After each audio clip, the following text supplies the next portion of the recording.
spirit of things, we lose our sight when we put our... What? You said...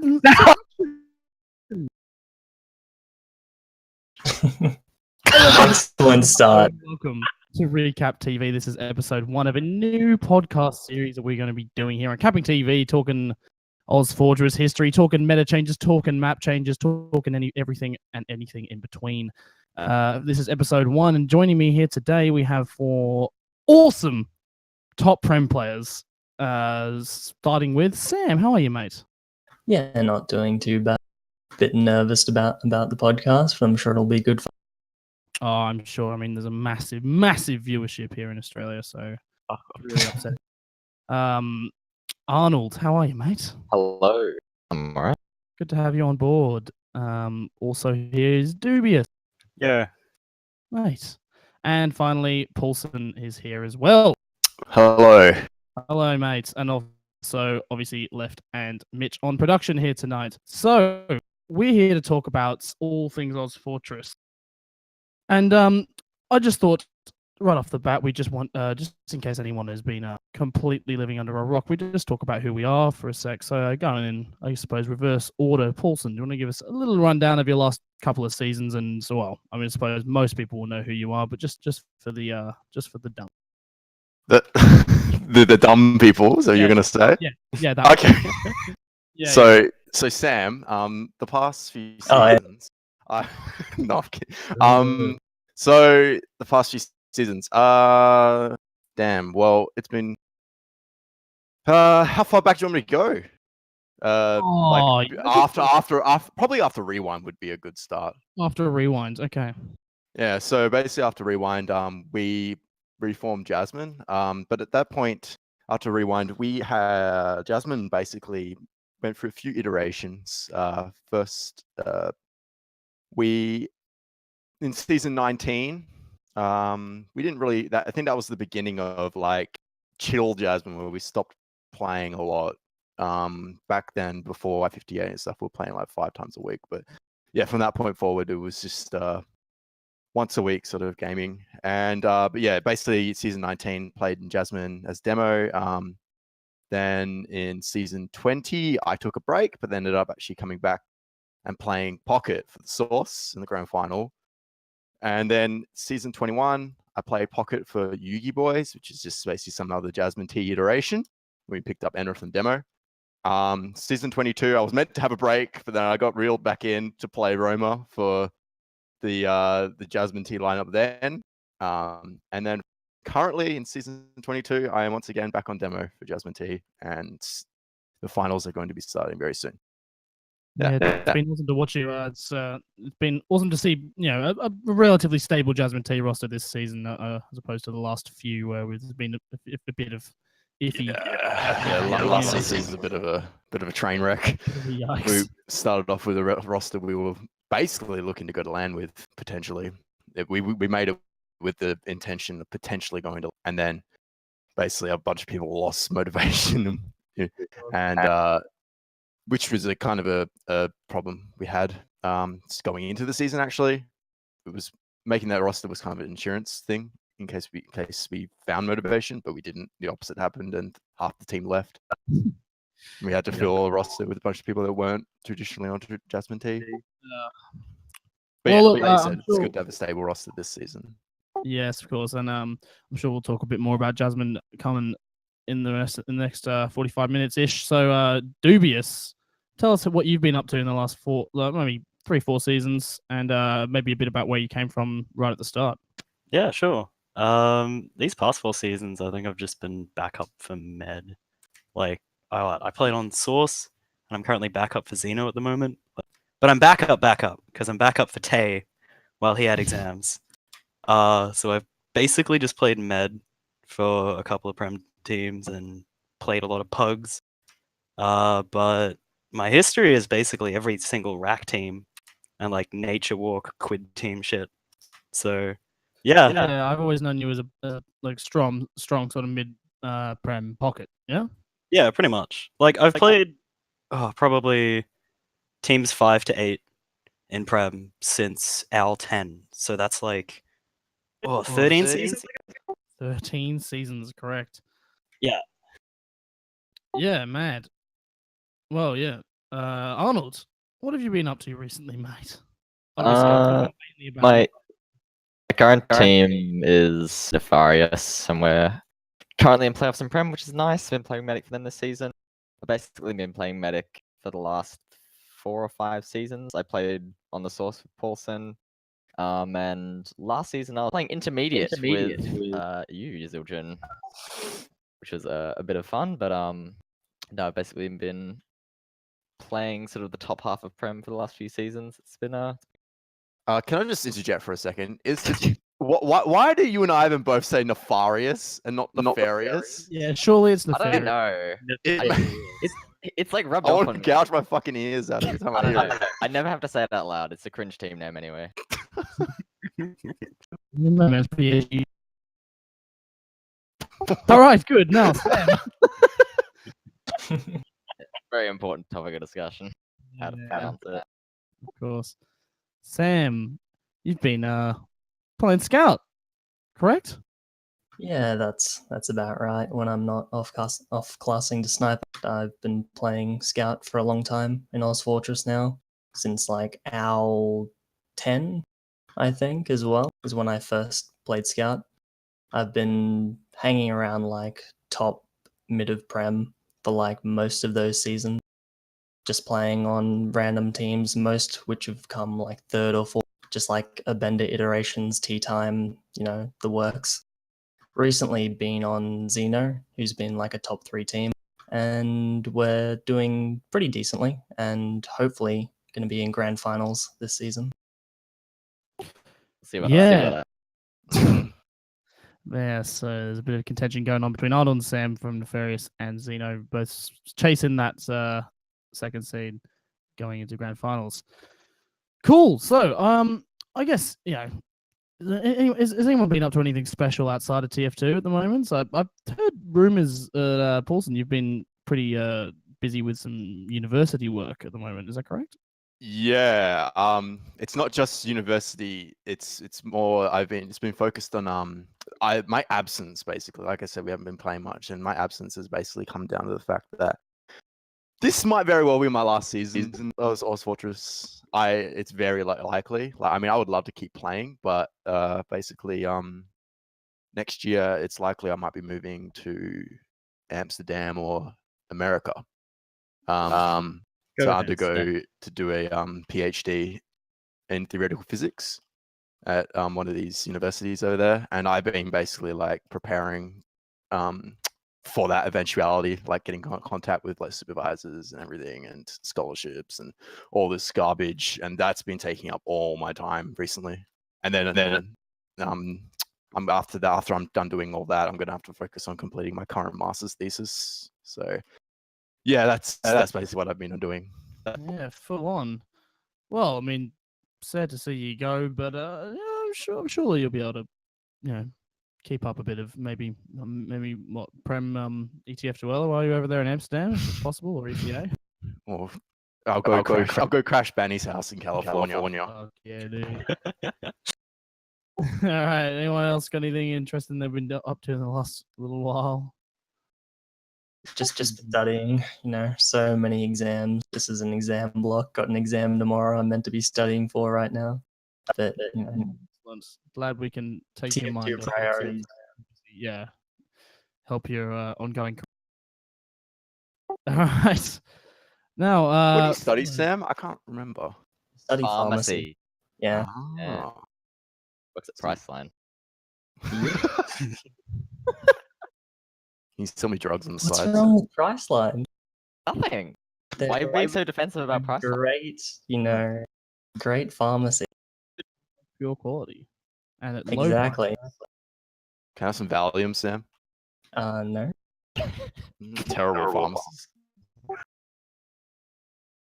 All right, so let's get on to some TF2 talk. I suppose something that's in the foregrounds of everybody's mind in ozfortress at the moment, and I don't know if it's happened anywhere else yet, but because I'm really bad at keeping up with everything.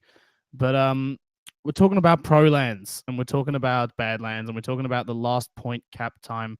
Obviously, famously, obviously, famously was 1 second many years ago. Then changed to 2 seconds in the pro lands version. Then it was adapted by Valve, or wasn't? Like, did Valve change the original? Valve changed it, I They did, believe. yeah. Yeah, so Valve has changed it to 2 seconds, and now the most recent version of ProLens has actually reverted the cap time back to 1.5 seconds. I think that's just in between. Is that correct?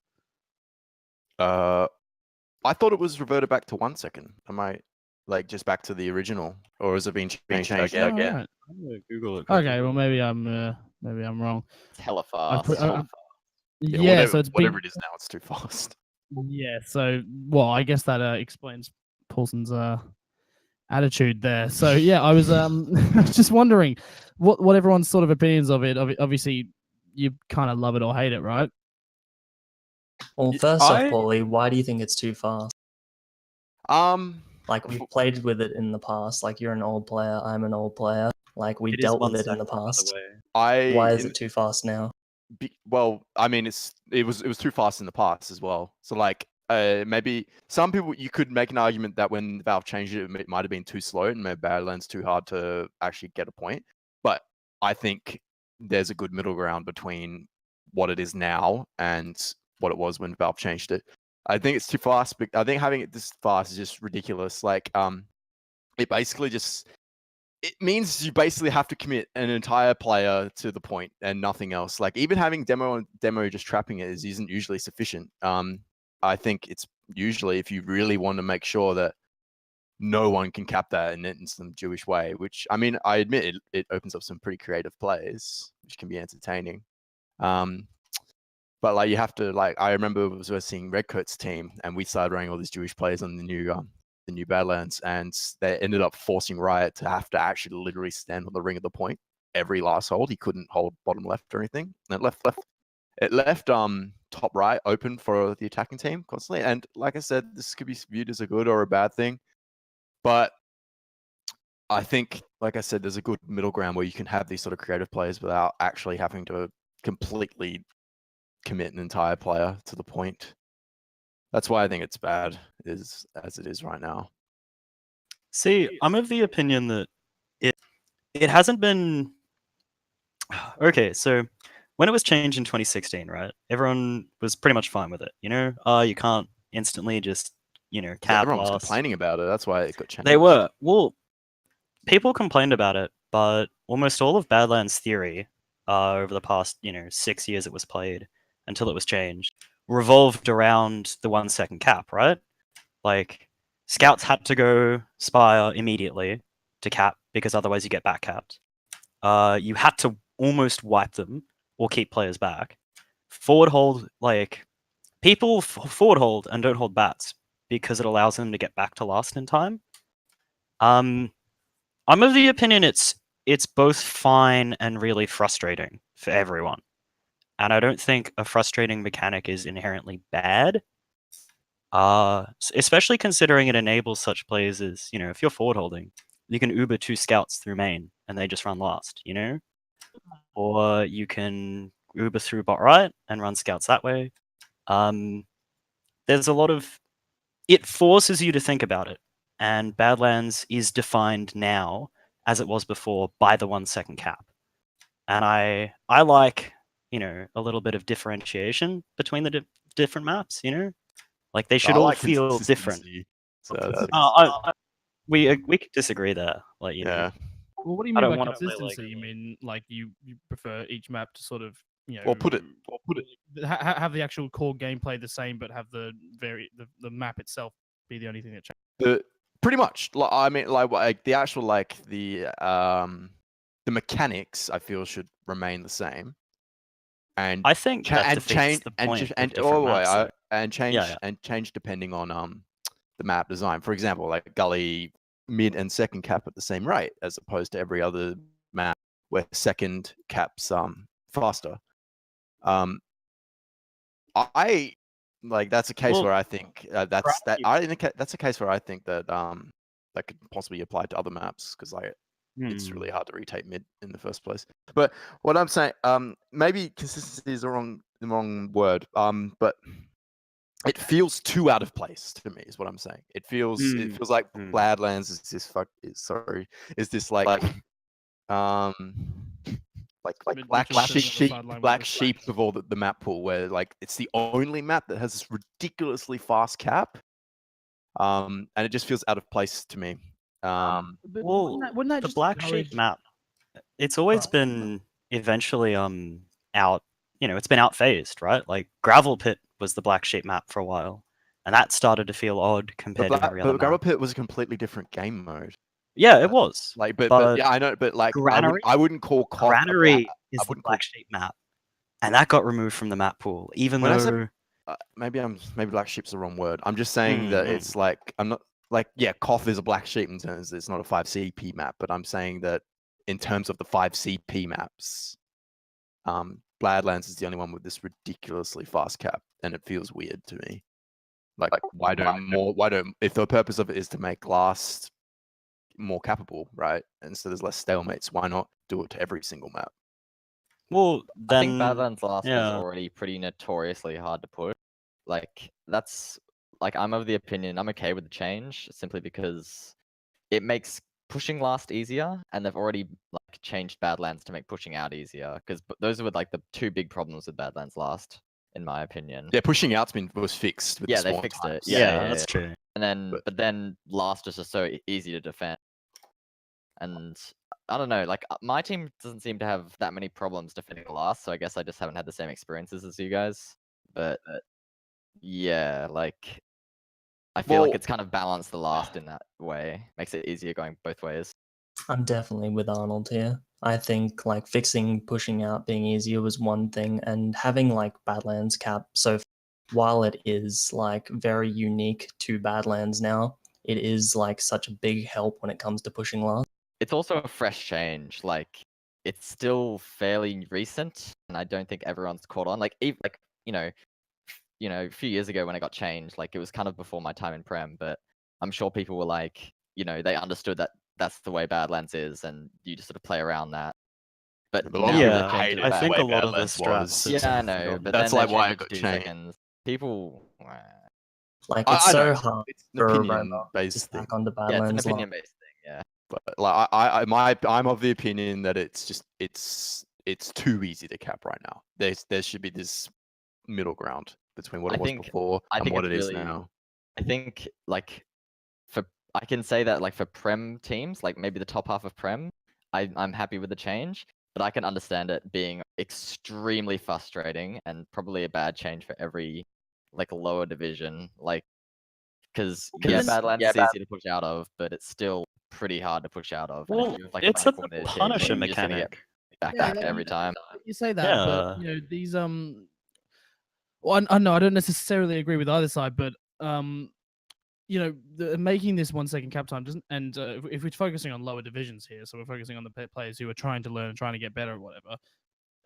Do we not think that rather than it being frustrating or whatever, people should take it as being just really difficult? It requires a lot more team coordination to hold last effectively, because you can just if the other team's got a roamer, Tempest roamer, he can just get on the point with a pain train, and if the team doesn't stop him with super quick reaction times, then he's gonna end up with the round.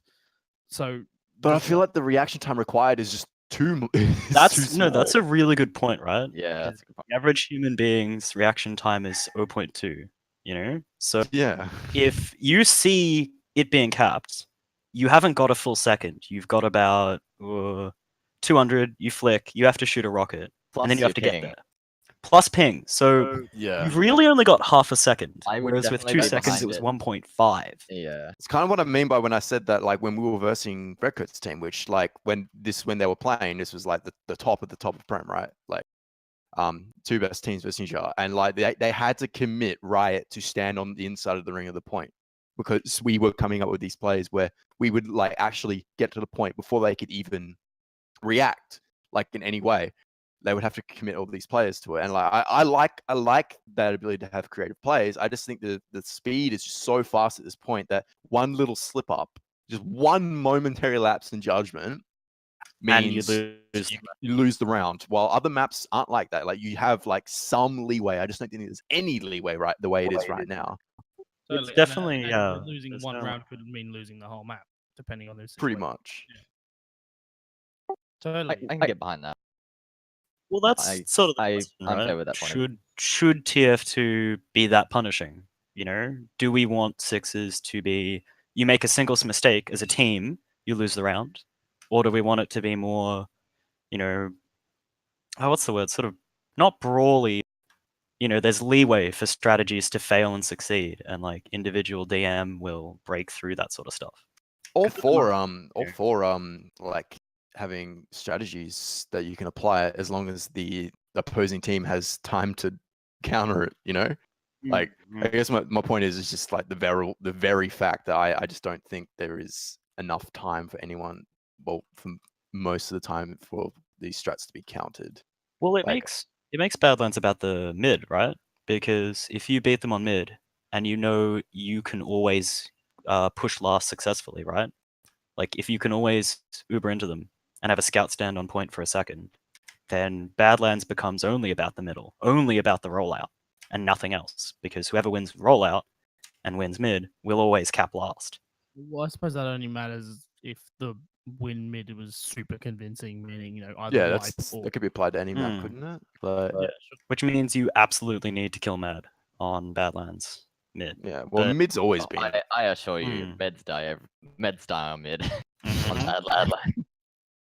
So how slow do we need to delay the cap to make it, reasonable in terms of like maintaining point play strategies, but not having it too hard? Is it actually 1 second right now? halfway. It's I- 1 second. I think 1.5 seconds fine. would be better. Yeah. I mean, mean, it's the most like obvious place to start, like right in the middle between what it used Does to anyone be. have a what problem it with is 2 now. seconds caps on? Like, who? Yeah, The who- last who- one's so aids to push. In Yeah. the Prolands map discussion, they're saying that you can't actually code 1.5 seconds. It has to be 1 or Ah. 2. Really? Well, What? Apparently, yeah. You I keep could be wrong on about there. this, but they're talking about it. Source 2 port, boys. TF2 Pro mod. God. Ooh. See, I mean, if that's the case, I'd go with 2. You go with the longer one. I Yeah, I suppose. would. Yeah, I mean because well, Like I said, I- I just want time to react. yeah. I mean, I guess know. Maybe it's because I'm old. 2 seconds is just like it kills the point plays though, Paul. But what about these I other? respect both. I think What like about? I'm just curious. So, what other maps are they all 2 seconds? I think If they- process is Have to be 3. integers. Because is process takes ages to cap last. Logjam 1,000. Yeah. I think up? Logjam might be bugged with its Sunshine is last cap. pretty long as well. Well, because Gully Wash is it's quite a a standard and famous play just to jump a roam at a point and a pocket on combo or other way around, and get someone capping points straight from the start. It's a lot easier. maps- It's a lot easier to stop gully wash cap though, like to block it. Like you're more often you don't like on Badlands you don't really want to commit a player to like be on top of the point, right? Like unless you have a demo in the tube. But on gully wash it's pretty standard to especially if they're heavy bred, you have like a heavy on the point or something. Often I mean sometimes you'll have like a demo under, like you've got players in position plus soldiers can bomb over the top of the point, which is something you can't do on Yeah, Badlands. So it's Log- actually easier to stop gully wash cap than that could be an Badlands. interesting change to open Log up the saying top you of Badlands. Actually, the top Badlands tube. I know it would kind of ruin demo. It would kind of ruin hidden tube plays, but it could open up soldiers to defend the point easier. Well, Yeah. height advantage is bad for actually stopping point on Badlands, but height disadvantage is good for point, but bad for being pushed in. So if you opened up like the top and meant you could jump in, yeah, okay, I like. But then, like I said, it gets rid of the Yeah, you can't termo it. Oh no, you still could. Like you could have like essentially like an opening and still have the tube. Like what I'm envisioning now, but you could have soldiers being able to defend it, and thermo tubing is like just basically remove part of the panel and keep, and you can still hide above the opening. So like there's still Well, hidden it'd give demo above the point, counterplay. and then to- soldiers can jump through this little opening. So that could work. You It'd could be, have both. it'd be quite a radical change to the map, though. I don't know if that'd catch on. I don't You think reckon? It's just an opening to let soldiers jump Maybe. jump above the point. I always thought it'd be interesting to have like a window, or this doesn't really come up very much in TF2 design, but having vision of like where people are, because often what'll happen, like there'll be a team fight as a team pushes last, and a scout will just run in, bot right from the attacker's perspective. But if there was like a window or something there, or like a way to see if anything was like hiding down there, might be interesting. Like the window on Badlands That's a good is idea. the window on Badlands last, like where it is at the moment. Like you can see lobby into last. There's actually so much information that you can get, like of their defense and also of the attack. Like you can see where beam is going. You can see like if they have a sniper. You can see if they're about to push. Like that information is not insignificant. I think, I don't know, like being able to react to things coming in before they are like on the point would be, I don't know, That's a maybe really a way good to fix idea. it. I think it's a really good idea. Like my whole point, the whole thing I didn't like about not having time to react is because you don't know what's about to happen. But if you provide like some channel of information, such as open like a window on bottom left, so the Roman knows if scouts are preparing to do that, he can then rotate, to above the point. He doesn't have to always stand above the point in case that they do that. So I think Similar it's a really to good idea. It Gully like if Wash last. Or like Yeah. Viaduct House, you can see through Viaduct House into Mm. point. You can see through Gully Wash into lobby. So, if you're holding Gully Wash last, you can always tell if they've rotated a river. Similar to that. If you could see Yeah. like and main, that might be better. yeah, like it's just the lack of time to react to things. That's the problem with the 1 second cap. So if you are able to provide more information earlier, then like that solves the problem, Yeah, I get that. So yeah, I believe we have a little question from Seinfeld here, just to Yeah, round this out before we take a little break We've here. talked enough about Badlands. Oh no, well I mean, no, I mean we had some good ideas there. Some Yeah. possible stuff for the 2 people working on TF2 to think about. So, Seinfeld asks, if Badlands gets removed from the map pool, what non-established map, and that excludes Granary and Bagel, should enter the pool in your point of views?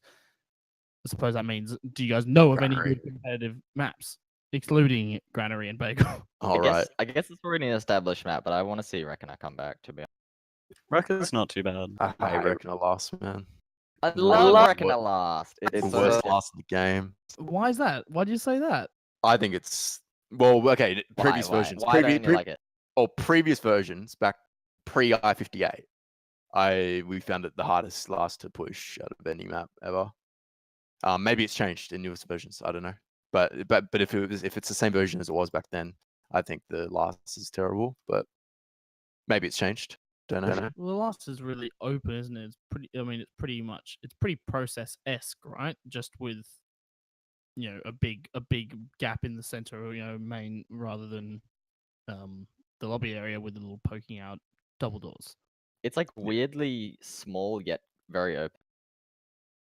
It's kind of, I like it because you can like preparing the push in lobby is, I don't know, I find that really exciting. Like you have a lot of room to get in like above main. I don't know, I just think that's like a really interesting mechanic that doesn't really come up in any other maps. I mean, think- you can do a double soldier bomb through main, or you can, Yeah, and like obviously demo there's Ubers and stuff, and there's cool sacks. of doing that double sticky bomb and dropping. Bring back fast lane.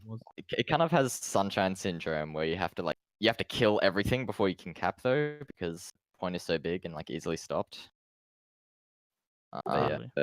I'd like to see another Koth map in the map pool again. Agreed. I don't mind what it is. Bagel would be okay, but Bagel's a bit. Just another Koth map. Viaduct should be Bagel, the man. odd Like, one out. yeah, I enjoyed Bagel, to be honest. I Sam, didn't you mind play? it. Yeah, I played with Sam on it. And, Wait, we were on a team. yeah, unfortunately for both of us. Which one? when we played in the Summer Cup.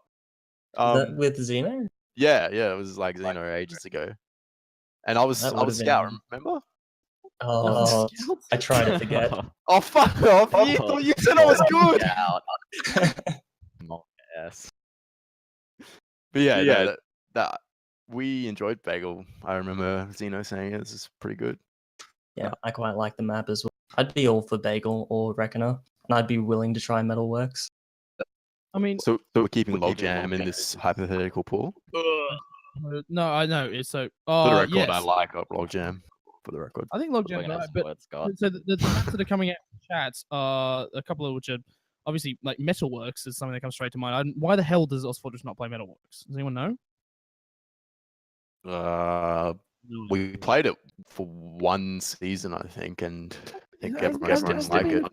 Staple in ESEA for years. Like, Think I mean, so. it's not a bad map. what's but wrong with what's not wrong a- with Metalworks that we have to like, dig deep every season and whenever we're Well, changing, it's- the whatever the the seventh map or whatever it is every season. Why haven't we gone back to Metalworks? Well, it's a reskin of Asheville, like a redo of Asheville that's better. It hasn't got that like really weird labyrinth maze underneath each area, and it hasn't got the underbit. Isn't that coal plant? No, no. Coal Plant was like Asheville mid on a 5 CP map, I thought. Yeah, no, I'm thinking of Coal Plant actually. Yeah, Yeah. Completely different map. Okay, no, yeah, I remember Metalworks now. Yeah, Metalworks is fine. We Well, Oh, I always get those mixed. Locke says in chat that his last match on Metalworks was 0-0 after an hour. Although that was Div Isn't 5. that just them being bad? Locke's opinion doesn't count. Okay, fair. Ask her. And that's the other map. Like, if we're talking about we want more Koth maps in the rotation, then what's wrong with Asheville itself? It's so OP for demo. Yes. Yeah. It's actually obscenely powerful for demo, man. I think I've got 1,000 I think I've got 1,000 DPM on that before, like in a Highlander game, no crits. It's like Well, still half the map is pointless. Like you've got, those major mazes like underneath, and then the entire like under point is basically just a Roma area.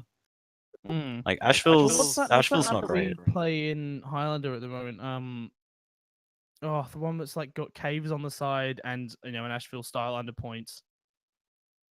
Anyone? No one think of that? Does anyone know what map I'm talking about? I don't think so. Wasn't it's there got a a new map being played in EU, like some one night cups and stuff? Thermite linked Koth Water Tunnel, That's which the is one. made by the same person that made Logjam. Okay, so Cascade and Water Ton are options, I guess. Cascade. Oh yeah, it's Cascade, the one from Highlander that we're talking about. I think so. Something. They just need playtesting in Australia. Like all of these maps just haven't been tested in Australia at all, pretty much. Yeah. Well, Australian Prem really loves that like snake process gully sort of mode. It's quite like Logjam. It feels Logjam feels very flowy to me. Yeah, getting back onto sort of the original question was what does everyone actually think about Logjam? I wrote it, man. I wrote it. I didn't expect to, but I like it. The only thing is the sniper sightlines need to be fixed. So snipers, they're just too pointful. On Logjam, just in total age, it's like pretty damn viable to run a perma sniper on Logjam. I know from 100%. firsthand versing Arnold's team. Choke watches. We didn't perma snipe for the record. You played it was like half the game, wasn't it? It was for a while, but Yeah. I mean, we were Was getting that wrecked. Ben on It sniper? forced us to run a counter sniper, basically. We felt, and it worked. So yeah, I don't know. I other than that, I very much enjoy Logjam. Am I the only one that feels like it's too open and just like denies flank plays like incredibly hard? I feel like you just get spotted like anytime you try to do anything proactive. It's like a map of perfect information. Way too open. Like second doesn't feel like a TF2 map to me, but I haven't played Logjam too much, to be honest.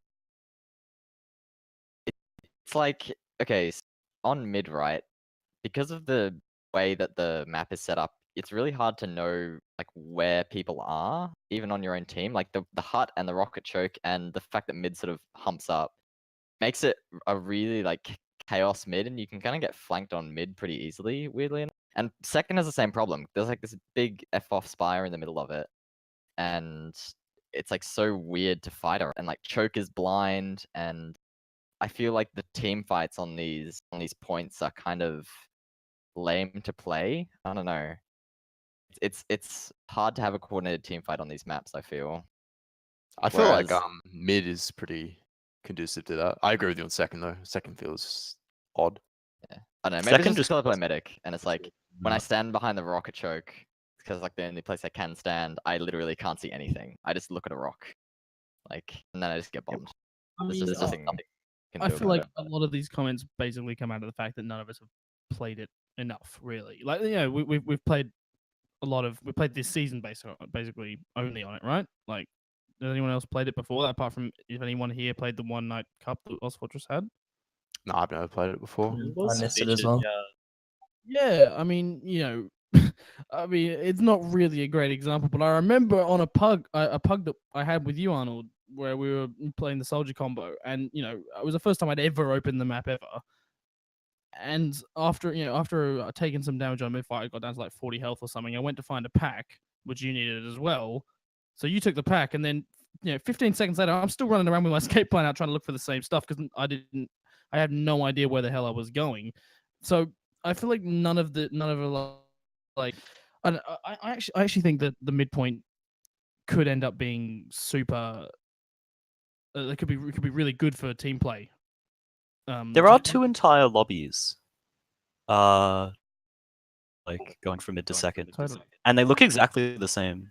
Oh Well, not yeah. exactly, but like both lobbies are pretty samey to each other. So both flanks are sort of weird for. They're like, it's a flank, but always watch. Like, there's no way you can really like push that. They're just tunnels, you know. They're pretty boring Yeah. flanks.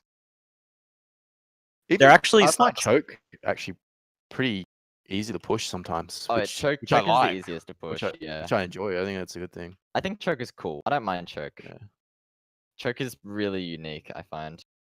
I feel like more maps need stuff like mid to second transitions like snake and process that open up the possibility for dry pushes where you can sort of like take ground. Like the whole problem with like other little maps like Gully and Badlands, for example, is that the places where teams hold are literally the start of the choke. Like, so if the attacking team decides to push off Uber or something, you instantly butt heads. However, on maps where pushing off Uber is like viable, is like process and snake, where there's this like area between where each team are holding, you know, and it For lets. example, like if you pushed IT into mid, you could catch the enemy team while they're looking at choke, and you're now behind them and you pincer them. Whereas on Yeah. Logjam, no such thing exists. Oh no, I was going to say that Logjam kind of has that. I was Oh, going to okay. say that it almost has that. It's not quite there, but it almost has that. Is that people can't hold, like, my point is, like, for example, the best example is Snake, where the defending team hold on like the trains and stuff near Saw. That completely opens up grass for the attacking team to push if they can get this opening. However, no such thing exists on Gully for obvious reasons. But like on Logjam, the defending team can't hold that close to choke. Like they're kind of like in this middle ground between holding really close to choke and holding really far back. And I feel like Logjam's almost at the point where teams could dry push like they could do in Snake on process, which I think is a step in the right direction. Totally. Another strong opinion I have on this map is, and why I think it either needs to be reworked or changed, is it's just like the Roma spots, like the war bugs and the broken texture bug in the I think it's log room or cave. it's just like that sort of stuff just shouldn't be a part of the map, and it's just simply Wasn't Maps unfinished. saying you could wallbug basically everywhere on Logjam? Pretty much, you can like wallbug everywhere above choke. And yeah, in cave you can get into a spot that's not even a wallbug, and you can actually see through like a one-sided texture, and like flankers and stuff. I don't know about For anyone who that. doesn't know, That sort of a wallbug's like holding in the air on like 1 pixel of like model, and Yeah. you're just like sliding on a ramp that doesn't exist in like the skybox. Basically, your player model is always perpendicular to the, like, no matter what direction you're facing, the like rectangle around you is always the same orientation. So you can like clip the edge of your rectangle into diagonal walls. And it's sort of in the last sort of few years, it's really like become a bit of a thing in like Roma play and stuff to do it. So What were you kind gonna of the- say, Zildjian? I was just gonna say that wall bugs and all that sort of stuff. I feel like we find them all the time in every map. There's always another wall bug you can find every now and again. And I feel like it's actually not it's not grounds for a remake or a completely new version of the map or whatever. It's just because people haven't. I mean, I know I can't really answer that, but like I feel like it's just because people the mapper doesn't think about it. The mapper doesn't think about who's going to be queuing in what spots, because we'll always find an extra spot to hide in on all these maps, because that's that's the game. That's what we got to do as professional in quotes players of this game. So are you saying like you can't design or work map design around like a glitch like wall, like it shouldn't be a consideration? Exactly, yeah. And it's on us now that now that we found these sort of things. Now we just report it to the mapper. We tell whoever we can, and they'll try and fix it in the next version. honestly was anything the- that buffs soldiers is good. That too. Buffs. What was soldiers. the CS overpass? I'm thinking of at one of the European CS:GO tournaments, that team that found the overpass glitch where they could boost and look at T spawn and yeah, just the like, Olaf warp. boost. Yeah, like if we Oh, find yeah. that sort of stuff in any map, it should be like either shown off or discovered. And obviously we're not going to ban teams for shit, because it's not like TF2's big money, but it's an interesting idea, I guess. Excuse me, I've won $200. Thank you very much. Randy's still more paid than you. I just want to point out that the Olaf boost was literally game winning. Like it won them that map. Yeah, for sure. I don't think anything like that Map could no one exist could in counter- TF2. Yeah, no one could counter it for rounds and rounds on it, and Except for like like, NGs. it would basically be ground. like if you found a spot on a TF2 map that you could crits a soldier and get a 6k just by spamming at people who are 4 points across from you. Mm-hmm. But anyway, I reckon we should head to a quick little 10-minute drinks break here. I know that some people have been mentioning in the chat that we would like to see who is talking. We'll attempt to sort that out in after this break, but maybe about 10 minutes just to collect our thoughts, have a drink or whatever, and we'll come back with CappingTV episode 1 with Paulsen, Dubious, Arnold, and Sam left, and Mitch on production. Also, send us your questions. There's a blt.ly link in the chat, I think. Something like that. Yeah. Send us your questions and we'll get to them when we come back. See you later.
Ladies and gentlemen, welcome back to Recap TV. This is episode 1. We're here talking all things TF2, ozfortress, and everything in between. Here joining me on this first episode is Paulsen and Sam.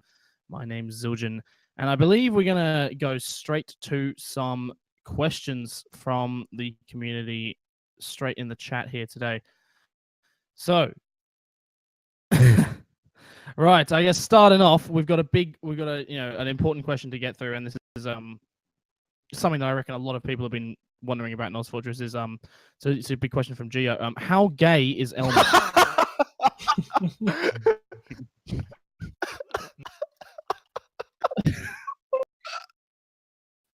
Quality question. I hear they've been playing Rust together. Paulsen, please comment. We need to tell the story. Paulsen. What am I commenting on? Everyone knows.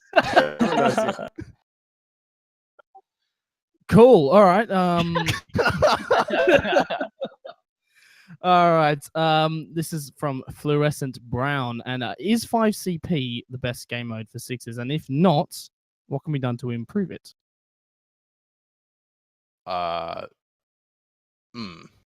It's a pretty good question. It's a big question. It's a loaded question there. Round timer. That's the go-to answer, I feel. Reduce the round timer. It's 5CP is conducive to stalemates. If you reduce the round timer, it basically means people are forced to make plays more often. Well, the round time has been 10 minutes for forever, and it's basically a completely forgotten mechanic. You know, you don't cap a point in 10 minutes to get the round reset. But no, it never happens, right? It never happens. It happened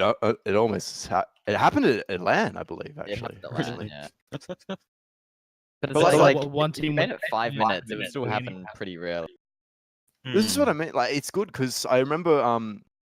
So if you're pushing last, right? This actually happened to Jasmine at I-58. I don't know if anyone remembers. We were versing full tilt and Snakewater, and we were pushing their last, and yeah, we were pushing their last, just like, you know, you doing the usual stacking, run sniper, etc. Nothing was working, and then it got to the point where there was like 2 minutes left on the round timer, and we ended up just saying, okay, screw it, we're gonna go at like 1 minute left, Uber in, take a trade, and repush, and we ended up taking that round. But like, obviously the play on the full tilt side was to just reset. They would rather reset and play mid again than have to potentially have a disastrous last push out, you know?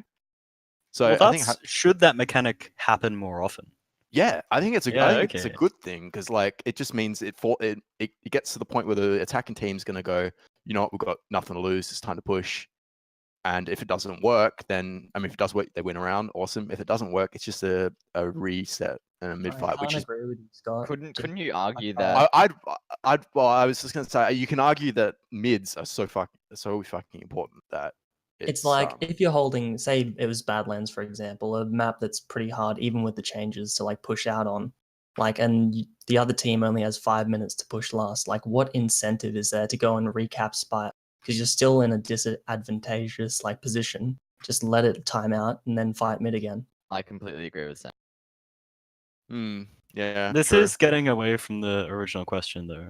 Yeah. So all the game modes would be 5CP, Koth, Payload, Attack Defend, and Territorial Control? And Payload Race. Yeah. So Payload Race is already... And medieval mode. And medieval mode. Okay, so TEC, like Hydro, and that is probably discounted. The question 5CP did ask what could be yeah. done to change 5CP. That's true. Yeah, and I suppose that I guess But we most people's opinion is that you just need to have, you know, basically some form of shot clock, as you're saying, you know, like something that forces teams to do something rather than just sit on their asses and play for time. But I mean, can I just? I feel like I want to respond to what Sam said. Like your point is that the time is so low that what's the point in re-pushing out? Why don't you just take a mid fight? Yeah. Well, I mean, if the time was longer, if you're not going to push out, if you're not going to push out, then the other team gets to push last again. Yeah, but They get a also free run. pretty much, yeah, that, and also like if you are in a situation in this low small time window where you don't feel comfortable pushing out to second, you don't think it's worth the risk, and you'd rather just take mid again, it'd be the exact same situation with a longer it round would. timer as well. Like it's exactly. Absolutely. So like in either case, at least with the lower round timer, something happens. At least the attacking team will try something. But in the case with the longer round timer, it's just going to be stalemate, boring gameplay. That is also TF2's worst That's what I think. watchability thing. Is So you're that the saying it stalemates should be. aren't always- Sorry, Dubious, go right ahead. The stalemates aren't always understandable to a spectator, I guess and it's something that happens a lot. Yeah, and they're just blatantly, unless it's a spy play, it's usually boring. Hmm. I mean, I guess isn't I'm in it the gonna? minority, but I don't mind watching stalemates just because like it gives the casters to talk about stuff like you get off classes, which doesn't happen in like regular. Like I don't know, but that's just my opinion. You say it decreases the watchability or whatever, but actually, it like to a non sort of experienced player, it probably increases watchability because people get time to have a little breather in between play and talk about whatever needs to be talked about in terms of watchability. But it's not necessarily good for the players. 10-minute stalemates can get pretty boring though. Yes. It's true. Like pushing snake last. I mean, a smaller round timer is just going to make it the objectively best strategy not to push out of. Like, it's just going to completely remove that element from the game. Like, is that really a change you want to Well, see? so if you Paulsen? wipe, if the attacking team wiped, you let's still say wouldn't they push cap out. spire. They cap spire. They have 5 minutes to push last. Yeah. Let's say it takes them a minute to get into lobby or whatever, however long it takes, depending on what the Ubers are, to like set up and do a sack play to try and get Ubered. Like, there's no point to push out as the defending team. You just turtle mega hard until you can play another mid fight. But mid fights are a coin flip. So like mid fights are basically a coin flip, right? I think everyone would agree with that. Yeah. Well, it depends so- how good you are at mids, but yeah. At a certain Well, level. okay, we've got to talk about this in the context of two equally matched teams. Yep. Okay. So mid fights are essentially a coin flip, and just saying in the scenario where this attacking team pushes last and they completely wipe, and then your med lives, you've got Uberad. You think you're not going to push out? You think you'd rather fight mid again instead of having Uberad pushing mid? Yeah, I think so. You'd rather take a mid fight than push mid with Uberad, which in my mind, just extrapolating, if I had Uberad on last and the enemy team wiped, I've got second for free, and now I'm pushing mid with Uberad. At the very least, I will guarantee mid for my team. So at that point, I have mid. It means So in the scenario you're suggesting, the alternative is to just refight mid, which is a coin flip. So in my mind, in my scenario, where you can guarantee, where I know it's an extreme scenario, but where you have Uberad after the enemy team completely screws up, you have basically guaranteed mid for yourself at that point. However, if you took the whole, let's just turtle and refight mid, it's a coin flip whether or not you can have mid. Well, let's say you've got 3 minutes to push last. If it takes a minute for the mid fight and a minute to get into lobby, cap second, get ready to push with Uber advantage, you've got, if the round time is 5 minutes, you've only got 3 minutes to successfully push last. So that's about 2 or 3 pushes. Three Uber cycles, roughly. Yeah. Yeah. So if it's the last Uber cycle and the attacking team wipes, then it might actually be better to reset the round. Whereas if it's an earlier fight, it might be better to just push out cap second, keep going. But I don't know. I think I think my point still stands though. Like if you wipe the enemy team, if the attacking team wipes, and then you have Uberad, you're gonna get second for free and basically guarantee yourself middle. And in that scenario, you have guaranteed the position of holding middle. But if you retook the mid fight, it's a coin flip whether or not you're gonna be in that position. The issue is most last failed pushes are not wipes. Like in this scenario, if the entire enemy team wipes, you should probably just cap second, keep going. But if it's like they lose 2 people in the push and they reset with 4 people, it might be that, as Sam's saying, it is the best decision to just turtle and try to reset the round. Yeah, but you would do that with a longer round timer as well. wouldn't you? If it was down that low, yes, you would, but it rarely Yeah. gets that low because once you cap Spire, it's 10 minutes, like to push last. But what are these other scenarios though, where you're saying that the long round timer would be conducive to? Because like, that's what I don't get. Is like, So I'm can you saying if explain a it's scenario where having a longer round timer would let you do something that you wouldn't do with a short round timer, and in where it's not the enemy team, where it's not the second cap as a guarantee for you. We're talking about this middle ground area where you're saying between turtling and between taking second, right? I've kind of lost track of what your question was. Could you succinctly? All right. So in your there's two scenarios I'm describing. One is where you turtle with the intention of refighting mid, right? Another scenario is the attacking team completely screws up and you push out and you've basically guaranteed yourself middle, right? Well, It seems to be. what about the middle ground where your medic dies on last, you kill their medic? That's when what you I wipe was them? talking about. That's when Well, I said the middle ground. With a like, 5-minute round timer, the attacking team would only have 4 pushes. So it would almost always be correct to just wait, turtle, let them repush, go for the reset. Let me With 10 just, minutes, as it is now, run there's through like Dubious. go for it. I'll only take a sec. So if both medics die, you recap Spire, then both teams are even Uber, and the defending team is still holding second. It is better to turtle last and try and fight mid rather than stalemate on your second as the defending team. but doesn't that apply to a long round timer as well? No, the reason why is it gives the enemy team time to respawn. Like there is so much time to respawn, and then just let them try and crack your last again. That's the main difference. Regardless, it's like pretty far away from the original question. Is there anything better? And no, I don't think there is anything better right now. This is where we've ended up after 10 years or 9, however many years Yeah. of competitive TF2. I think It's the just only a way- solution. 5 CP. The only way for it's like it's partly 5 CP, but I think the only real way to move forward to try and fix this sort of thing is with map design. But I mean, I don't really know anything about that, but I think it's really all we've got left. What's the next question, Zildjian? Yeah, moving on. Yes, I mean lots to talk about there, and we could probably do an own separate episode just on that topic on its Didn't own. quite get the last point. I want to ask Sam later. Okay, Episode well, 2. Episode 2. episode 2, bro. Okay, I suppose I'm just gonna move on to a question from someone else. Is that Grifta first asked, what's the difference between a good medic and a bad medic, and how can you improve at medic? And I suppose that's aimed more at Arnold and Dubious. You two have been playing medic a lot in Premier recently. Dave's a good medic. Locke's a bad medic. I don't. Okay. I don't drop to idiots. Hertz told me to say that. They're both. Hertz told me to- They're both bad.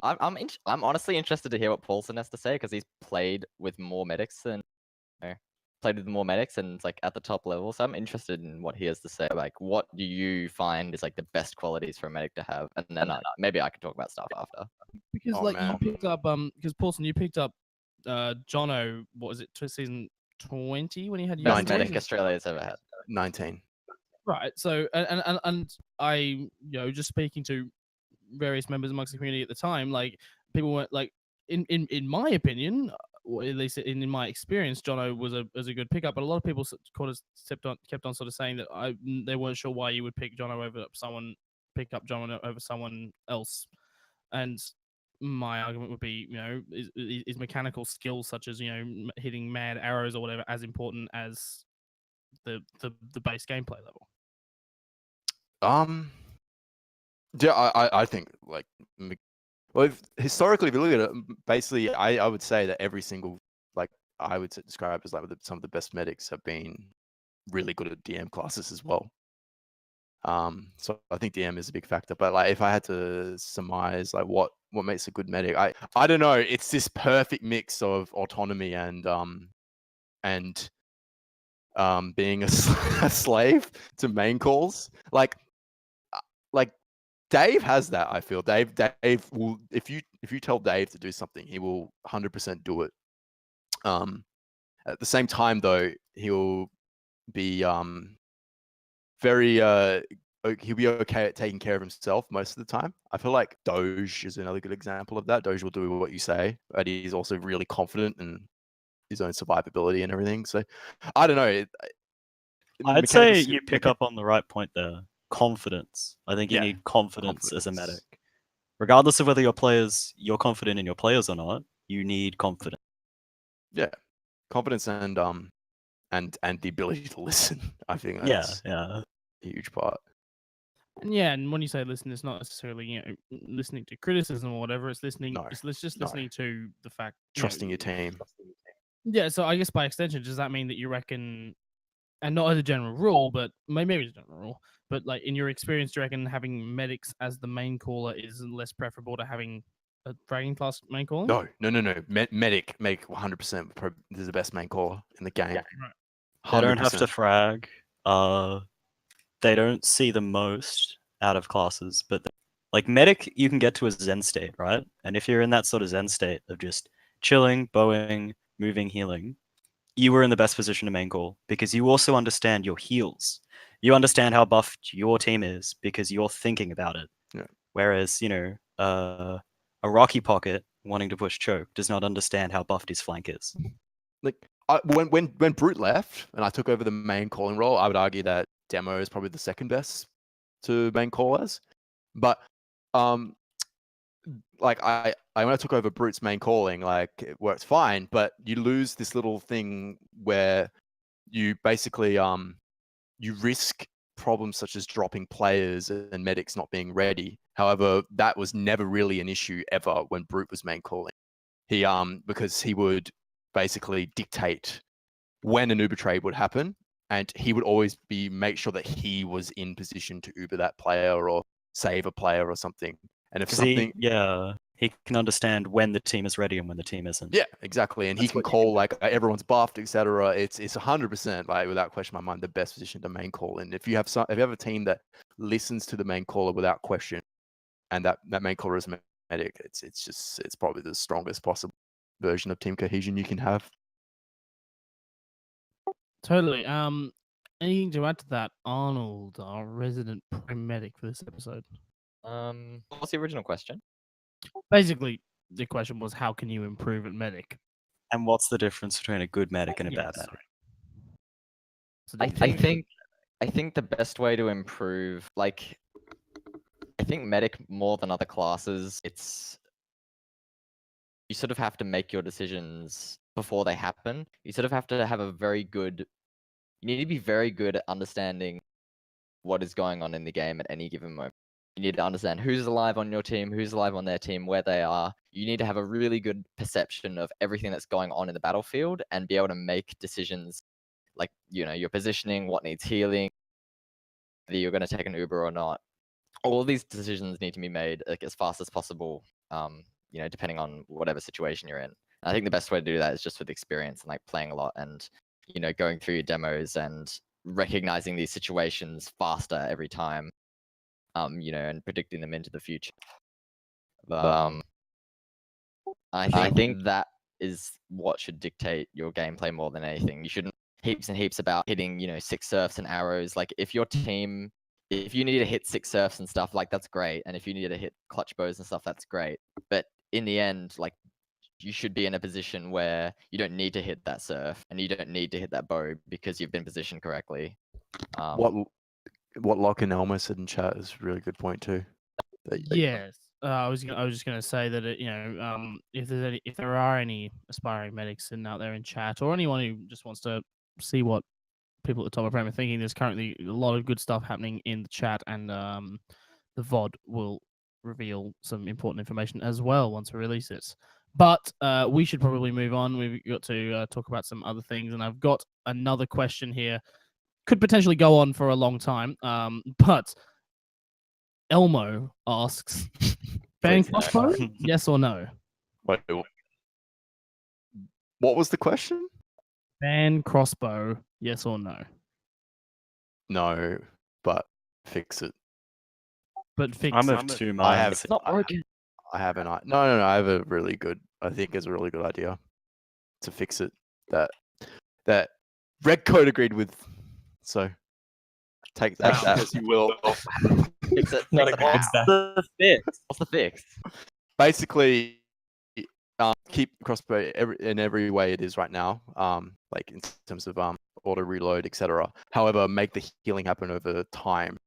Where, like, say if you heal someone with a 150, I don't know, no, sorry, 100 HP crossbow, right? Right now, that's an instant 100 HP. Okay, Means, the way Bowing it should soldiers be, is faster. yeah, the way it should be is exactly how every other heal mechanic is, based on crit heal. You should, like, as soon as the arrow hits the target, right? The health should, like, let's say it's from a distance and that person gets 100 health. Instead of getting instantly, they get that 100 health regenerated over a period of time. They haven't taken a lot of damage in a long period of time, then that's quick. If they've just taken damage, then it's slow. At least you still have the healing, the ranged healing that makes medic fun, but it doesn't completely ruin duel. Is that why you feel like it needs banning? Because it ruins duel. Yes, A medic I can think it's basically fuck up a ridiculous. 1v1 Yes, I think that's and give a player ridiculous. 400, 500 health. But isn't that part of team play? Like, isn't that But- like Sorry. it's not like a duel? I could definitely understand an argument that arrows are too easy to hit. Like, I think the hitbox for an arrow is enormous. Like, it's insane how easy it is just to heal a player. Like, it doesn't work like any other projectile in the game. Like, it's like the whip, but a projectile. It's crazy. But you But- can still have this thing if you have the heal just happen over time. It just makes it less frustrating for other people versing that person getting arrowed. Like, you can still have this benefit of making medic fun and this team play factor that makes soldiers more viable, by the way. Far more viable. Well, okay, so the current changes in the meta have been from the scout being a med healing a scout is as fast as the crossbow being added. And what those changes have done have meant that soldiers are better further away, getting bowed, getting reset, aggressing, coming back in. And scouts are better as pocket classes because the med is faster. You get to points quicker, and the scout will generally do better and save the med better and deny soldiers. So currently, one of the biggest issues with a soldier is that you should be bowed all the time. That's like how you are healed these days. You should only get a buff or be beamed in a hold when you're about to sack or, those sort of things. So that's how the meta's developed. If the healers over time, I don't know whether that'll make soldier more viable, but what it will mean is that you can't just hole up in a corner after you've bombed on a mid fight, get a bow, and then re-jump. Because that's one of the biggest things about the bow is that mid fights and like team fights, soldiers can aggress, get put to like 5 HP, and in 2 seconds they're ready to bomb again. Like, that's how the bow works at the moment, and that's what makes soldiers actually bad at being pocket classes, and it's what makes scouts good at being pocket classes, is because soldiers are bombing so much, because they can, that you need a 185 scout to deny. Yeah, but in that scenario where if you have just the healing over time with the crossbow, you can still have these soldiers re-jump. I agree. It's a perfect fix, yeah, because they okay, can't. I'm agreeing. I'm just trying to right. lay out how it Elaborate. works at the moment. Because Yeah, it'll fix soldiers being able to just aggress, get a bow, re-aggress. It'll also fix 1v1s being tilted by a medic, making the med actually the most important DM class in the game, which in my opinion is correct. But the crossbow itself actually adds so much play. Like, the crossbow is such a fun, fucking beautiful weapon that banning it would be really bad for the game. But it does fix. People were saying that they, like, in Europe and stuff, they like when the item servers were down. They said it's like the most like they can't believe how boring it is to play without a crossbow. I can understand that. I mean, another question leading on from all this is that your wishes asked, so if in this potential situation of having the heal over time happen on the crossbow, would you want it to stack? So No. say that if you hit no. That's kind of what I was gonna bring up. Because like the moment the moment like you hit the person with the crossbow, right? There's going to be a set amount of like HP that person's going to be given over a period of time, and any other crossbows on top of that shouldn't stack. And also the healing should stop. Like obviously the amount of HP is given is based on the distance that the crossbow is shot. And if you shoot 100 HP healing crossbow and that person only needs 1 HP, you're not going to give them 199 HP buff. It's going to stop the moment the health bar hits the full health, you know? To add on, Paulsen, do you think that the healing over time should stop if they take? That's I don't think it should. I don't think it. I don't think it should, because in this current scenario where like you get the HP instantly, right? Mhm. In that's terrible because it's annoying for the person fighting that person. But in this scenario where the HP is built over time, yeah, that person will be healing like as they're getting shot by other people, but it's still nowhere near as cancerous as it is now. You know, Could like you I could easily out damage the healing rate of that. Okay, arrow. if I don't if think this healing change should was stop. implemented like the next day, what I would start doing is, I mean, it's like kind of abusing the mechanic, but what I'd do is just have my pocket shoot himself like 180, arrow him, then let him jump in, and then like we go on a push, because now this soldier is regenerating health as he's fighting, and I'm not even healing him. No, he's not reaching it. That's my point. No, that's what I'm saying. The 180. moment that the health bar reaches full health, No, but he's the not health full health. stops. No, he like shoots him down, like he shoots himself Okay. down. Then I retort with saying the way it is right now. You shoot him the fucking arrow. He has full HP straight up. It's the exact same scenario, except that exact same scenario, except in the scenario where it is now, he has that health instantly instead Or of as building Elmo over said, time. why not just buff him to 300 and then let him jump? Like Yeah. getting him to 180, bowing him for like, you know, delayed heals and then having him jump is actually worse than just giving him 300.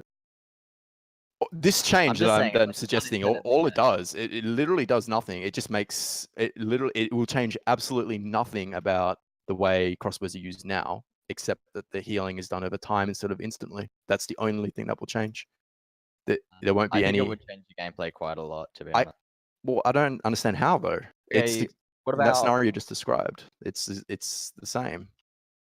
I see it fundamentally changing the meta for the better, but this is that idea for the.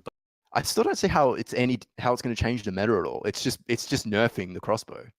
That's like there's no different mechanic at all. It's just they're not getting the health instantly. what about if it was like along the lines of crit heals? So like as it is now, say keep the current rate of healing, like it's still instant, but say if they'd taken damage in the last, I think it's like 15 seconds, you get like, you know, it's the same scaling as like Medigun healing is. And everything was like scaled by half or something. Like, would that be like, is it the instant healing or is it the amount? Is what I'm I trying think to it's get the at, instant healing. That's what I think is the horrible part of the crossbow is the instant HP. But That's bows what- for 30 would be useless. Like if Well, it not was based totally on useless, whether like, they're taking damage. if Bows if your soldier's involved in a duel with a scout and whatever, that 30 health could quite literally mean the difference between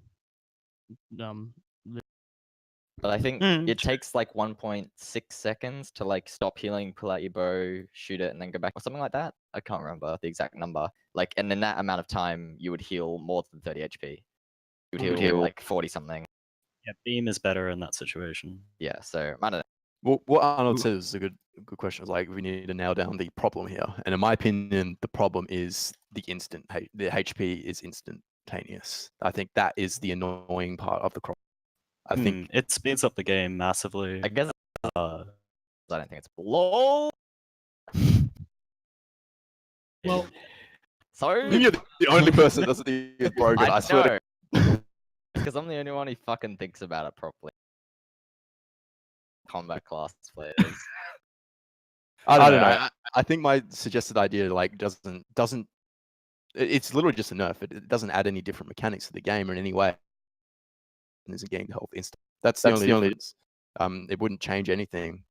Like in your scenario where you're saying that you bow someone and he's going to be regenerating that health over time, that's worse than him just getting that health instantly. Okay, well, what about if like if it's like an extended team fight and you're far away from your player who's still healthy, but he wants to be like in an advantage for the next team fight or like next 1v1 he wants to take, he can be like across the map, like just dig himself. Like, okay, your Roma could be in like a gay spot. He could just like shoot himself a little bit to be like 180.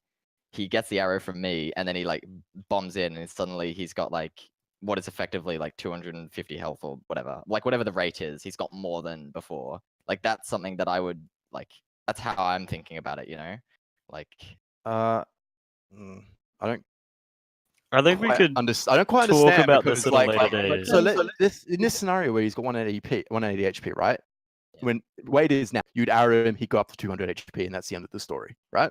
Yeah. And the scenario you're describing in this new mechanic, he's going to get arrowed, he's going to jump away instantly, say go down to 160 health, and he's going to regen. And he's- regen scatter shots, I think. He's going to regen, but he's only going to scenario. regen at maximum 20 HP. is he? So you're saying Yeah, it'll that's what I'm stop saying. at Taking more 200? and more damage. But if he's taking more and more This is what I'm. damage- I think this is the part you're missing. I'm saying that like that the crossbow will never be able to heal more than the difference between his current health and the maximum health, no matter what. So in this scenario you're describing, So the it crossbow starts can calculating as soon as he receives the arrow. So when he receives the arrow, yeah, he's going to get that arrow can only give him 20 HP. Oh, okay. So when he jumps away, like say he jumps away and he's now on 170 health, he's only going to like regen Me. up to 190. Okay. You know.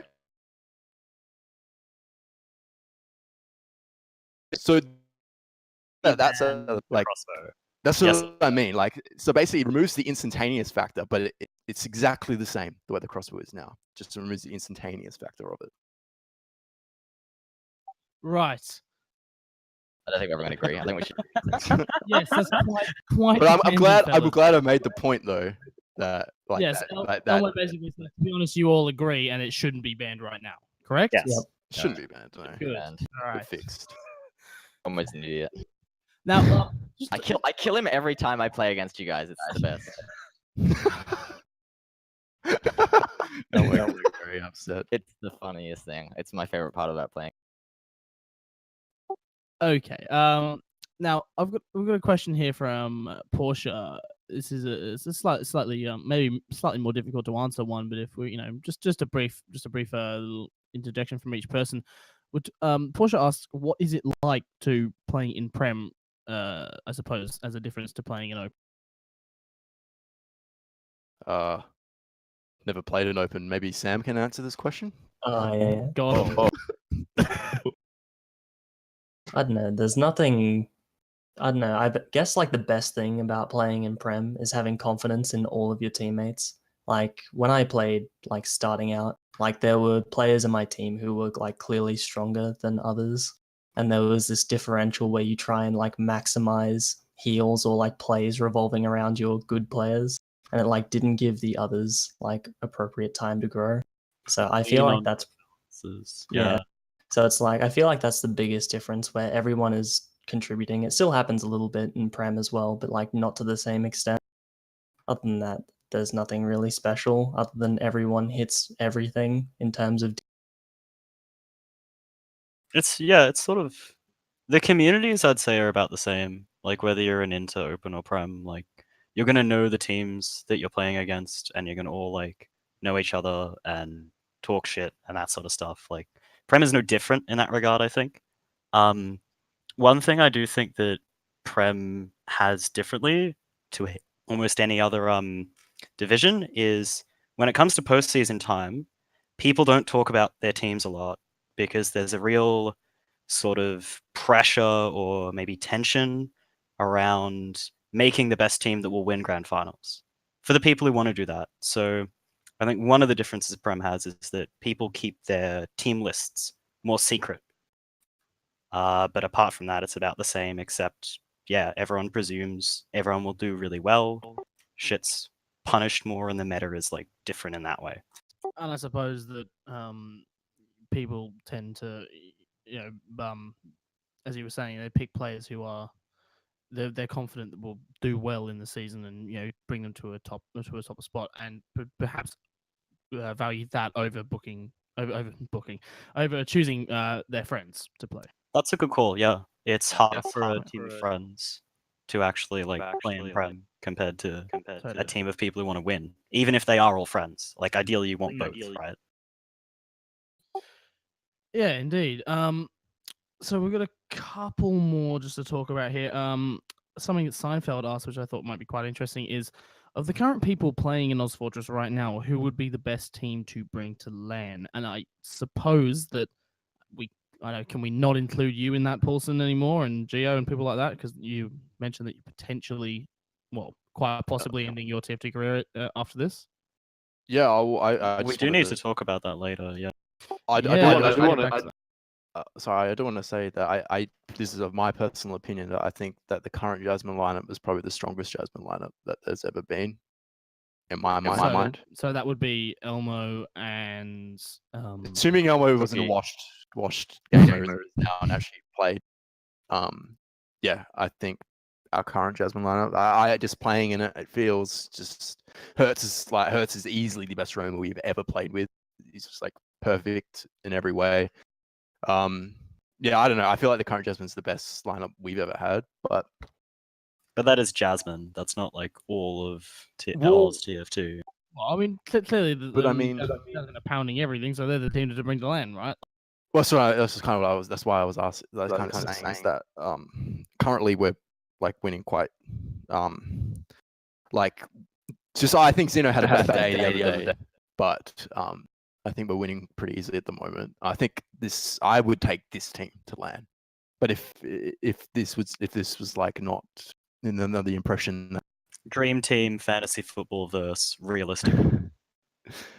I mean I wouldn't change a single member on this team. I'd take this team to LAN. That's my opinion. But if you're going to talk about in the future with about me and Geoh, I think Yeah. I suppose it also leads on to next season would without you and Geoh, would the Jasmine T brand continue, or would you put a new name on it for the potential next LAN? I just want to add an addendum quickly. I think there's two teams. Like there's enough talent in the community at this time that there's two teams of equal skill that are possible. The current Jasmine and rumors of a new team next season, I think would easily contest the LAN just as well as the current Jasmine would. I don't know if I'm allowed to talk about it though. Well, I'll be right back. No, it's nothing to do with Be right back. Yeah, it's Message a couple of people. right. You can ask someone else, so I'll give you. My answer to this question is ask Yukari.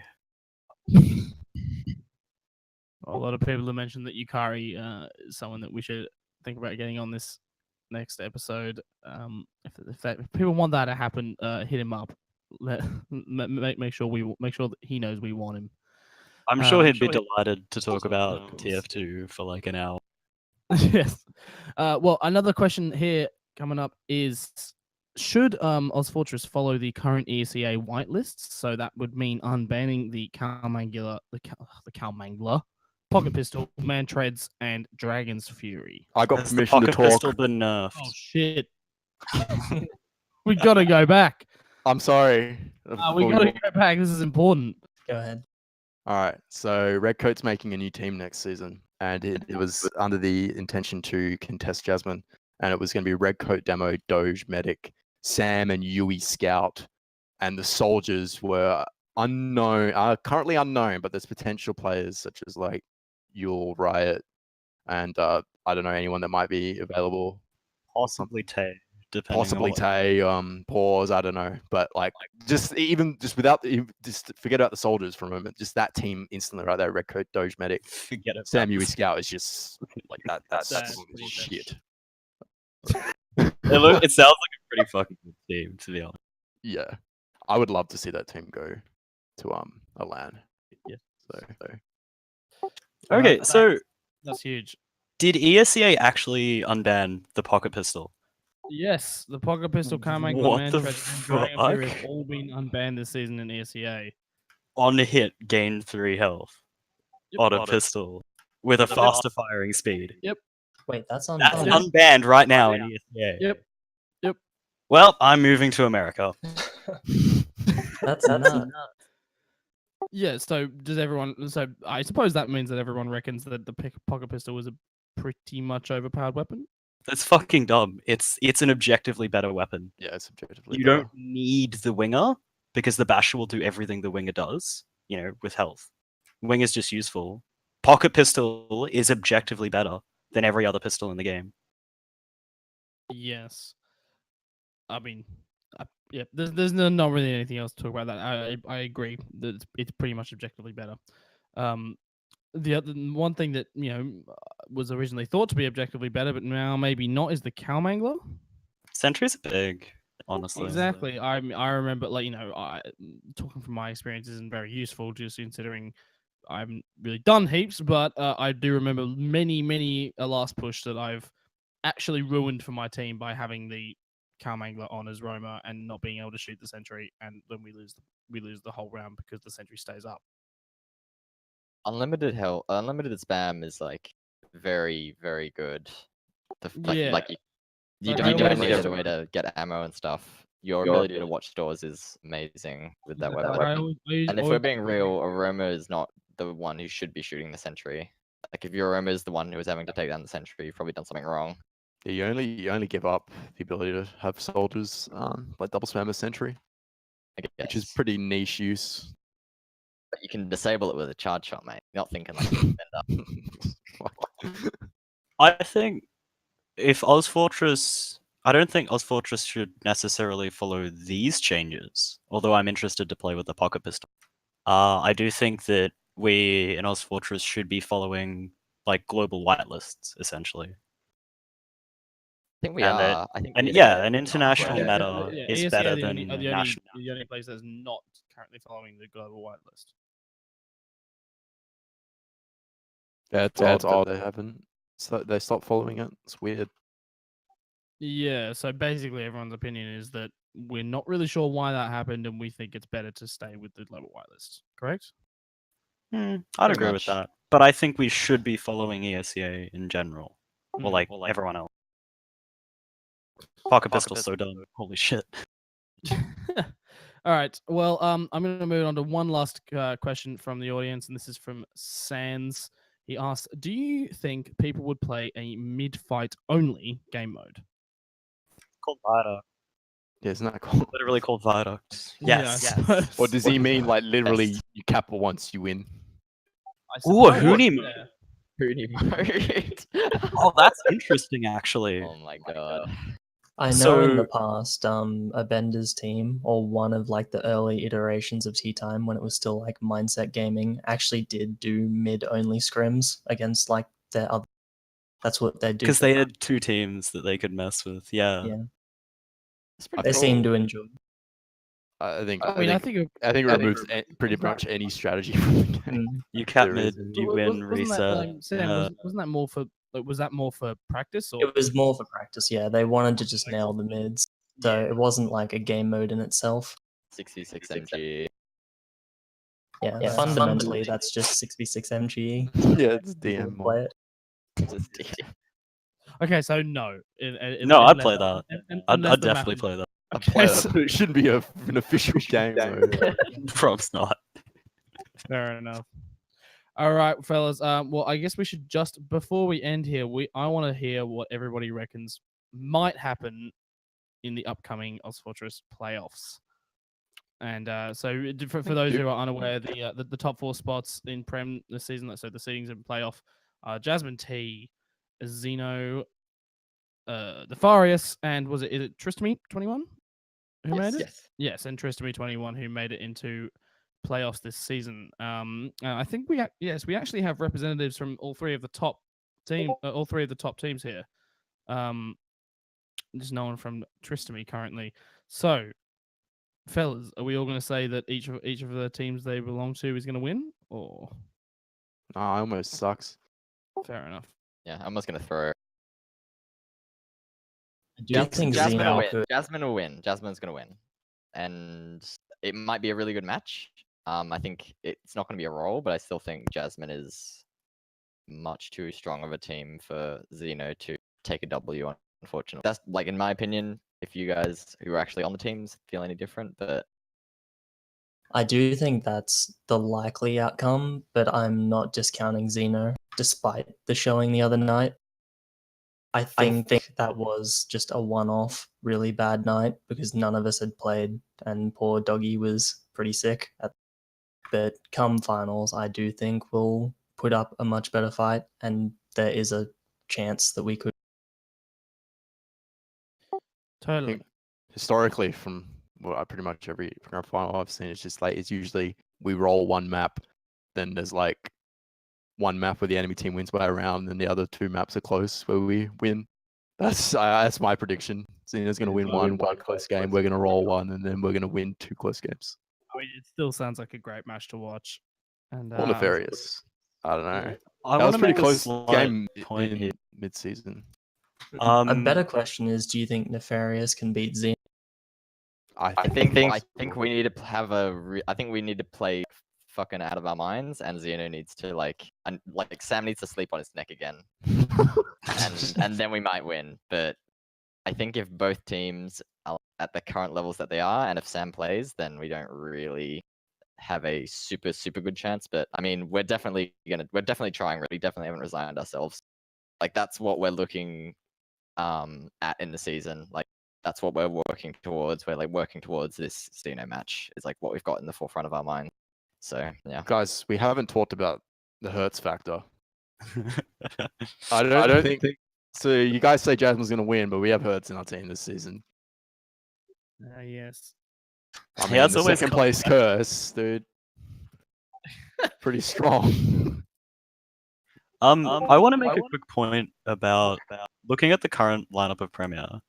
I think in future seasons, administrators shouldn't be wary about making maybe a 6-team Prem, because looking at Salt Free Gaming's roster, they're not filled with bad players, right? This is not meant as a diss. Like all decent players in that lineup, but as a team, that is not a team that could ever handle a team like Jasmine or Xeno. To be honest, and I think for them, this season may have just been a write-off, like being put in Prem. Like that feels rather. I don't think they deserve to have a season that is moot for them. Yeah, totally. And that them playing in Inter would be a lot funner for that team. Stop getting on. Look, I agree. I'm in that team, and you know, most of our matches were. I mean, yes, in fact, actually, all of our matches were a complete another joke, really.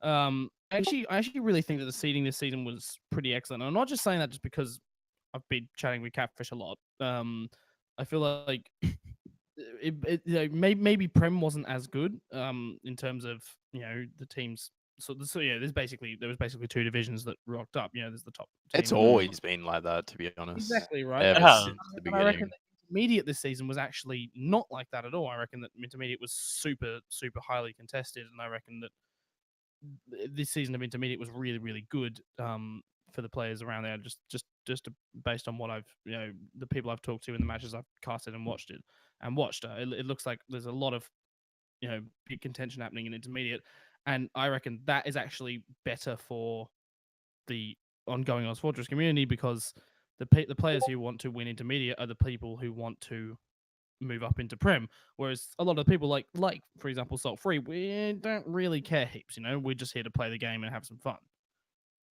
And I think we'd rather have the people who want to win and who want to get better in Prem getting smashed or doing well, rather than having. So it almost needs to be a team that wants to play Prem. Like if for the 7th and 8th team in Prem, if they're asked specifically, like, are you here as just a meme team, or do you want to win? Do you want to improve? Like maybe they should have that question asked. I think it's part of the application, isn't it? Like which division you want to be in. You can put down on the application whether or not you want to play in Prem or Intermediate or Open. Yeah. Well, I mean, it kind of goes back to what me and Dubious talking about in the break a little bit as well. A little bit like how that if we're talking about the bottom and top of Prem, yeah, Dubious was saying that. What was you called? Your two-team theory? What was it? Yeah, my two-team theory. So basically, Prem has never really recovered from immunity leaving, and the reason is not that immunity left, but that immunity absorbed Turmo, and every team past, has been a Turmo team versing. So IM leaves, Turmo teams leave, Jasmine comes, and essentially Geoh is the playmaker. Geoh is the next Yuki, so to speak. And this sort of inheritance of a best team, I think, has infected Australian and ozfortress thought for a long time. And that Jasmine as a team had a lot of pressure on them to be the best. And I think a lot of other teams in Prem essentially gave them the title of IM. But one sec, I have a couple of notes on this from talking to Paulsen. It's sort of that currently Jasmine, well, I can't speak for Jasmine necessarily, but give me a moment. Are you trying to say that you don't think there was ever two teams? It's like ever since I am left, it's always just been one team at the top. Yes. Ever since I am left, it has always been one team, and that we've never had since I am left, we've never actually had like two teams that have really. Okay, no, I've remembered my point. My point is that when I am and Turmo team leaves, right? Jasmine comes and takes the mantle of best team in Australia. Jasmine's playstyle is fundamentally 6v6 equal Ubers, let's push. Like that's Jasmine to a T. And that's why they were so good, is that they DM'd really well and they made those decisions. But what that meant, I think, is that Australian TF2 as a whole has become more DM centric.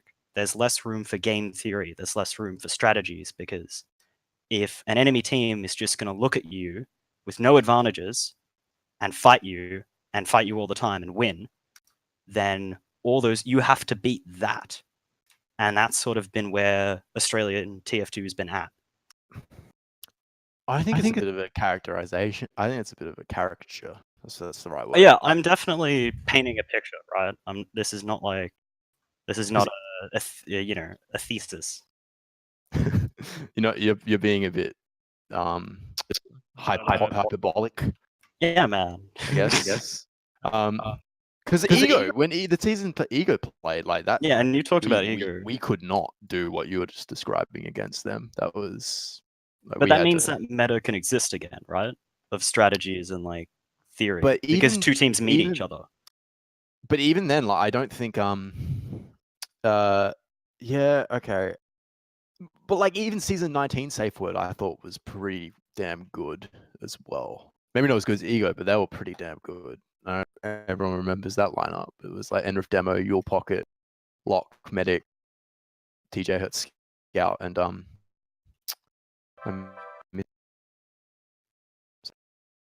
they were a good team. Soul Resorima. Yeah. That's right. That gave us quite a bit of a run for our money, I felt. But yeah, I guess and wasn't I am always pretty dominant against even the Turmo teams? Yes, they were always dominant, but there was always a second team that tried to contest them the hardest. Like supervillains, fucking whatever you want to call it. Yeah. Like they always tried to beat IM. I don't know, I'd like to hear what everyone else thinks. Do you guys think it's always just been Jasmine? There's never really been a team that contests us the same way that SV was contesting IM? Oh, I don't know. Like, I feel like season 20 was a pretty good example, but then everyone sort of like merged into one team in the end. You know what I mean? Like it just became another sort of not a Jasmine reform, but that we picked up the players who were the ones who kept on winning to win that season. Because it didn't start like. Well, the best way to beat a team is to take their best player, I suppose. But I always thought what you could characterize as Yule teams were always that team that you're describing. Yeah, that's fair.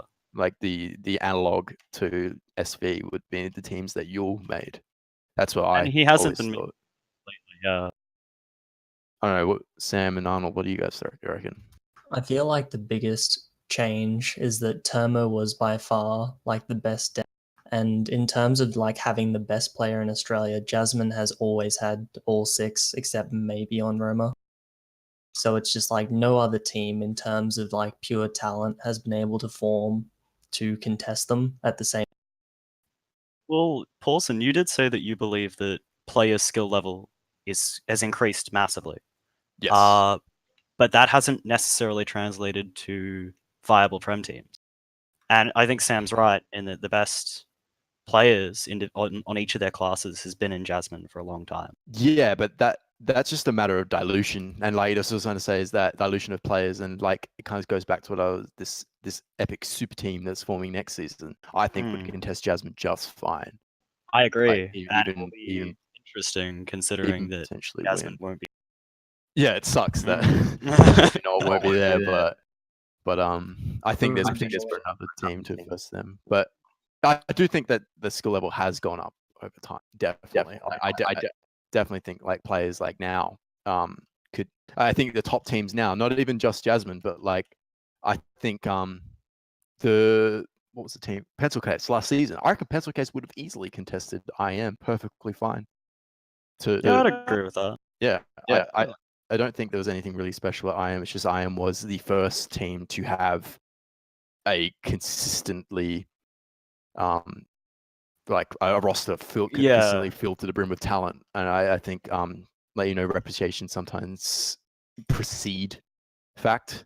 And like IM was seen as unbeatable, but I do think if IM existed, like I think sure IM existed now, like people, the teams these days at the top are just as good. That I honestly believe. Yeah. Well, another thing is that we can talk about. I'm sorry to cut you off, bro. I just got to let everyone. We do have to wrap here because Arnold has scrims and a couple of people got stuff to do. I really don't want to cut you off. It's perfectly great conversation, but we will continue. Pointless this sheep is nuts. Sheep is fucking nuts. Has always been nuts. Yeah, sheep was. I was only good because of sheep. There you go. No, but yes, yes. We'll bring the boys back next week or whenever we can, and we'll get another episode of this out of it because there's a lot of stuff to talk about here. But I just want to, before everyone goes, I just want to go down the list and say, is there if you want to announce it or if you want to just even speculate on it, about what you're going to do next season. So let's hear from Arnold first. Well, I'm on a team with Ivan, as I think some people know. We're literally about to scrim for the first time in T-minus 1 minute. So yeah, I'm keen to do that. Keen to sort of improve as a team for the first time. Like I haven't played with a bunch of these players, so I think it'll be cool. And by the way, I just want to, while I'm on the topic, I just want to shout out Ivan's team, Cut for Essence, that was seeded 7th and then came 5th. I think that team really. I was really excited to see that team do as well as they did because, like, they didn't even want to get B in Prem. Like they were shattered that they got put into Prem, and I think they improved and their attitudes are really good. And I don't know, that's just like a quality that I haven't seen in a low Prem team for quite a while. So yeah, totally. That's an awesome thing to see. All right, Dubious, do you have any idea what you're going to be doing? I might either play medic and make a team, or not play the next season. Those are my 2 options in my mind. Because I've never properly made a team, and I'd like to, but I think I want a med. Yeah, dude, it'd be great. It'd be so fucked. But I either do that or I don't play next season. Because I've been bouncing around teams a lot lately, and that's where I'm headed, I think, for TF2. Totally. Paulsen, we've heard a little bit about it, but yeah. So, do you want to quickly elaborate on what you might be doing next season? Yeah, sure. Next season, I won't have the time to really commit to a TF2 season, unfortunately. And then the season after that, I might not even be in Australia anymore. So that's where I'm at. Well, it is upsetting to see you go, man. But we all, I'm sure that everyone here joins in wishing you a happy and good. And well, nothing's set in stone yet, but thank you.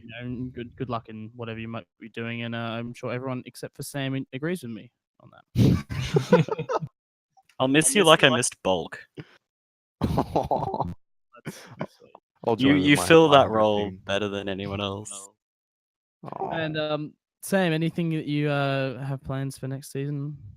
Well, I mean, the super team is in the works, the one that Paulsen spoke about. But it's going to be kind of depressing if there's no like Jasmine or Jasmine equivalent to play against. Like, so I hope that some other really good team forms to actually play against. And if it and if it doesn't happen, I'll just continue playing with. Well, obviously the Dog the Boys reform will come back and put all you shitters in the dirt. So that's all right. So yes, ladies and gentlemen, thank you so much for tuning into Recap TV today. This has been our first episode, and we've got Dubious, Arnold, Paulsen, and Sam. I want to give a huge shout out to our guests tonight for having some awesome chats with us, and we hope to see everyone in chat back next week. And we'll see who rocks up next week to continue to chat TF2 with us. Huge shout outs to Mitch and Left on production. Mitch just holding the swear jar. And this is CappingTV signing off. And have a good night, ladies and gentlemen.